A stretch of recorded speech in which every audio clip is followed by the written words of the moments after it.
नमस्कार, स्वाभिमानी न्यूज चॅनलच्या बातमीपत्रात आपले स्वागत। सुरुवातीला जाणून घेऊया आजच्या ठळक घडामोडी।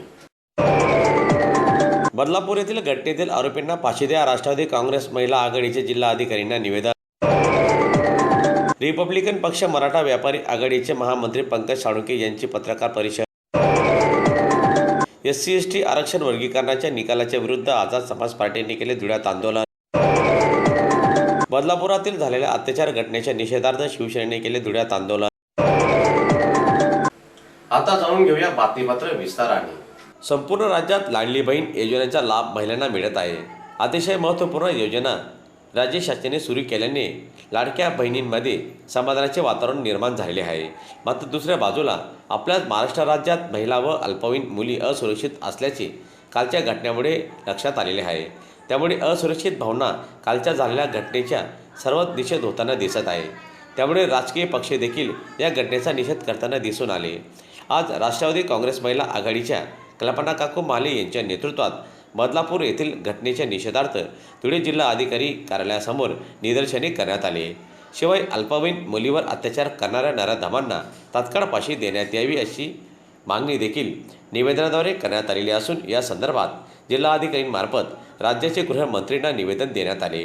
दरम्यान यावेळी निवेदन देण्यासाठी माजी महापौर कल्पना काकू महाले, राष्ट्रवादी काँग्रेसच्या महिला जिल्हा अध्यक्षा शकीला बक्ष, उपाध्यक्षा जयश्री होटे, गायत्री पाटील, ॲडव्होकेट तरुणा पाटील, नाजिया शेख, जैनब मालिक, हुद्दा मालिक यांच्यासह महिला आघाडीच्या पदाधिकारी उपस्थित होत्या।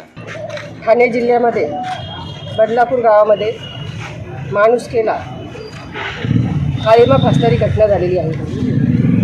घटना ऐकल्यानंतरच मन असं छिन्नविछिन्न होतं की हे नराधम यांची मनस्थिती किती वाईट आहे। म्हणजे समाजामध्ये हे न वावरणारे पाहिजे। अगदी एक मुलगी तर 3 वर्ष आणि 8 महिन्याची आहे आणि एक मुलगी 4 वर्षाची आहे। अतिशय वाईट अशी ही घटना आहे। या घटनेचा तर सर्वप्रथम आम्ही राष्ट्रवादी काँग्रेस शरदचंद्र पवार पक्षातर्फे जाहीर निषेध करतो। आणि मला असं वाटतं की या घटनेची ही जी घटना झाली त्या शाळेचे जे संस्थाचालक आहे ते संस्थाचालक भारतीय जनता पक्षाच्या संलग्नमध्ये असल्यामुळे हा जो काही प्रकार झालेला आहे हा दाबण्याचा प्रयत्न झालेला आहे। जेणेकरून कारण आपण सगळ्यांनी न्यूज चॅनलला बघितलेलं आहे की जेव्हा ह्या पीडितेचे आईवडील पोलीस स्टेशनला जेव्हा ही तक्रार नोंदवायला गेली त्या ठिकाणी ती तक्रार नोंदवण्यात आली नाही। त्यांनी अतिशय टाळाटाळ झाली। अशाच घटना अनेक झालेल्या आहे। आज देखील मला असं वाटतं की अकोल्यामध्ये अशी घटना झालेली आहे। संपूर्ण महाराष्ट्रामध्ये अशा घटना होत असतात। म्हणून या ठिकाणी मी सरकारला आमची एकच विनंती आहे की ह्या महाराष्ट्रातल्या महिला भगिनींना लाडकी योजना नको तर लाडकी सुरक्षित बहीण योजना हवी आहे। जेणेकरून महिला भगिनी असतील ज्या अतिशय मुक्तपणे या समाजामध्ये वावरतील, ज्यांना अतिशय स्वच्छंदपणे या समाजामध्ये फिरण्यासाठी बळ मिळेल। या ठिकाणी मी या सरकारला एकच सांगू इच्छिते की जर काल आंदोलनकर्त्यांनी जर आंदोलन केलं नसतं तर ही घटना दाबली गेली असती। पूर्वी पण अशाच घटना अनेक घटना दाबल्या गेलेल्या आहेत। त्यात पुण्याची असेल म्हणजे महाराष्ट्रात अनेक ठिकाणी अशा घटना झालेल्या आहेत। जर हे आंदोलनकर्ते जर बाहेर पडले नसते तर अतिशय वाईट घटना ही जी झालेली आहे ही दाबली गेली असती। म्हणजे समाजात किती विकृत लोक असतात हे आपल्याला याच्यातून दिसून आलेलं आहे। मागणी काय आहे? आणि आमची अशी मागणी आहे की जो आरोपी आहे त्याला फास्ट ट्रॅक कोर्टामध्ये ही केस ताबडतोब चालवून त्या ठिकाणी लवकरात लवकर फाशीची शिक्षा देण्यात यावी। धुळे जिल्हा परिषदेच्या माध्यमिक शिक्षण विभागातील अधीक्षका तथा माध्यमिक वेतन व भविष्य निर्वाह निधी कार्यालयाच्या अधीक्षका मीनाक्षी गिरी यांच्यावर झालेल्या कारवाईचे स्वागत। मात्र धुळे येथे बनावटीचे विशेष शिक्षक पदावर कार्यरत असलेल्या शांताराम गोटू बेहेरे व त्यांची पत्नी वैशाली बेहेरे यांची या प्रकरणी सखोल चौकशी जोपर्यंत होत नाही तोपर्यंत त्यांना थकीत वेतन अदा करण्यात येऊ नये अशी मागणी RPIचे मराठा व्यापारी आघाडीचे महामंत्री पंकज साळुंखे यांनी केली। दरम्यान धुळे जिल्हा मराठी पत्रकार संघाच्या सभागृहात त्यांनी आयोजित पत्रकार परिषदेच्या माध्यमातून प्रशासनाकडे ही मागणी केली। त्यावेळी त्यांच्या समेत व्यासपीठावर लोजपाच्या महिला जिल्हा अध्यक्षा शोभाताई चव्हाण उपस्थित होत्या. पाखंडी शांताराम बेरे याने शासुकपणाचा आव आणू नये असं माझं म्हणणं असेल. काल अँटी करप्शनने कारवाई केली. त्या कारवाईमध्ये तक्रारदार शांताराम गोटू बेहरे व वैशाली शांताराम बेहरे हे दोन्ही नवरा बायको होते. माझी आजची पत्रकार परिषद घेण्याचं जे प्रयोजन असं मला ज्यावेळेस माहिती मिळाली की हा तक्रारदार हा खुद्द बेहरे कुटुंबीय आहे असं, मी ज्यावेळेस याची माहिती घेतली की ह्या बेहरेची स्वतःच चौकशी चाललेली आहे, न्यायालयीन चौकशी चालली आहे, डिपार्टमेंटल चौकशी चालली आहे.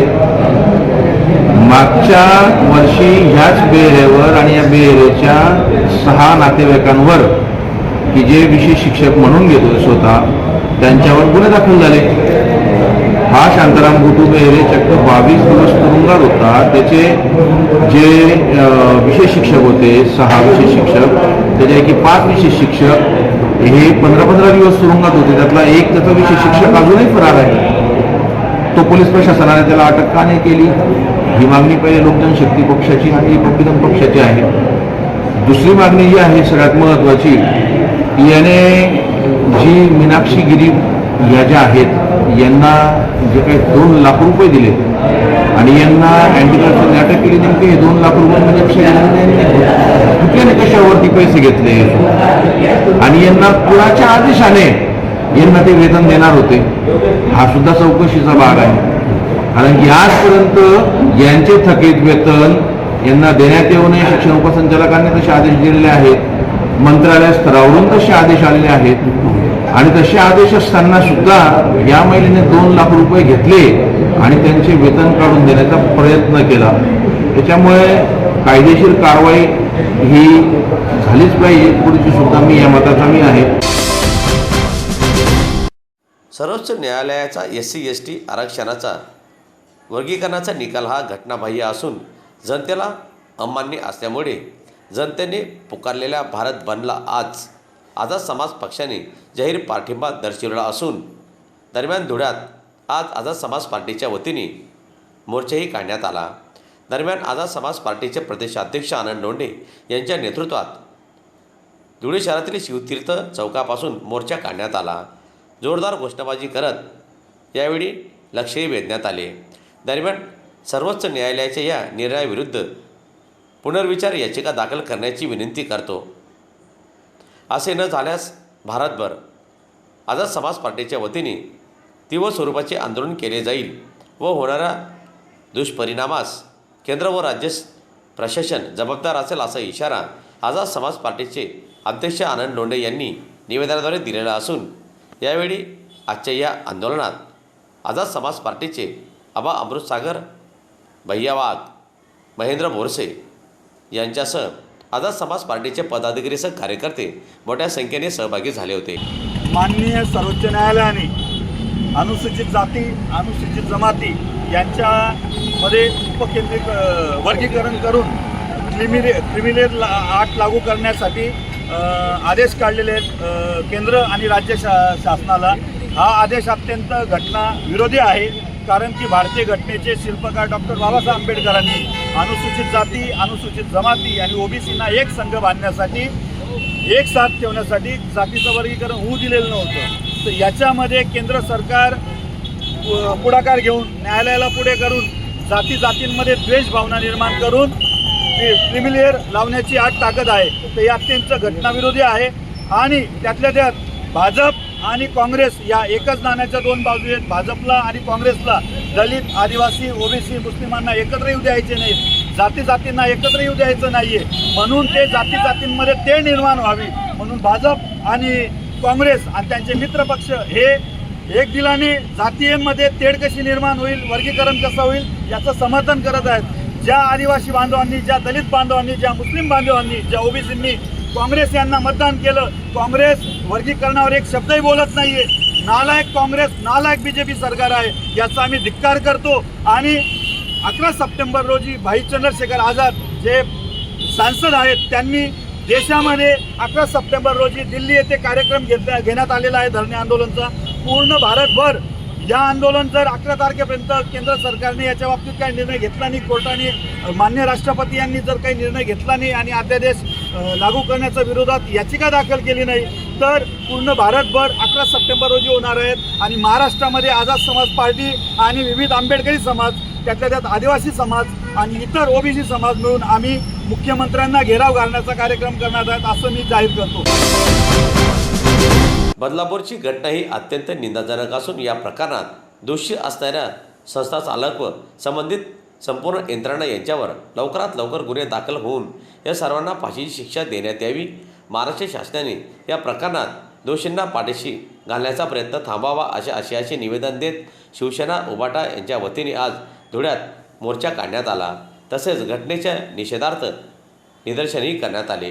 दरम्यान आजच्या या आंदोलनात शिवसेनेचे महेश मिस्त्री, हिलाल माडी, जिल्हाप्रमुख अतुल सोनवणे, माजी आमदार शरद पाटील, किरण जोंधळे, धीरज पाटील, डॉक्टर सुशील महाजन, देविदास लोणारे, भरत मोरे, ललित माडी, महिला आघाडीच्या हेमा हेमाडे, डॉक्टर जयश्री वानखेडे, सुनीता शिरसाट, अरुणा मोरे, कुंद्रा मराठे, माया चित्ते यांच्यासह शिवसेनेचे महिला पदाधिकारीसह कार्यकर्ते मोठ्या संख्येने या आंदोलनात सहभागी झाले होते. बदलापूरला जी घटना झाली आहे ती निंदनीय शब्दांच्याही पलीकडे आहे, क्रूर कृत्य आहे. सर्वप्रथम म्हणजे हे की ज्या बालिकेवर अत्याचार झाला त्या बालिकेचे पालक हे पोलीस याच्यात गेलेले असताना सुद्धा त्या घटनेला 12 तास का लागले नोंदवायला आणि त्याच्यानंतर सुद्धा बालिकेला जे आरोग्य प्राथमिक तपासणीचं ते द्यायला पाहिजे होतं पोलिसांकरवी ते पण झालेलं नाहीये. आणि ही घटना माहिती पडल्यावर सुद्धा जर प्रशासनाकडून आणि आलेल्या सद्यस्थितीत असलेल्या सरकारकडून जर दखल घेतली जात नसेल तर हे कृत्य निंदनीय आहेच.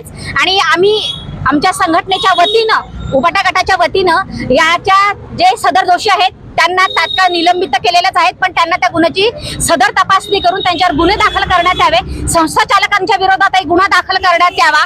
पोलिसांकडनं ज्या चुका झाल्या त्याची तात्काळ तपासणी करण्यात यावी आणि ज्यांच्यावरही ज्या याने कृत्य केलेले आहेत त्या सदर व्यक्तीला कुठलेही काही न करता ऑन द स्पॉट फाशीची शिक्षा द्यावी, तरच ह्या गोष्टींना आळा बसू शकेल एवढं आम्ही मानतो. याचबरोबर स्वाभिमानी न्यूज चॅनलचे बातमीपत्र संपले. पुन्हा भेटूया पुढील प्रसारणात. तोपर्यंत नमस्कार.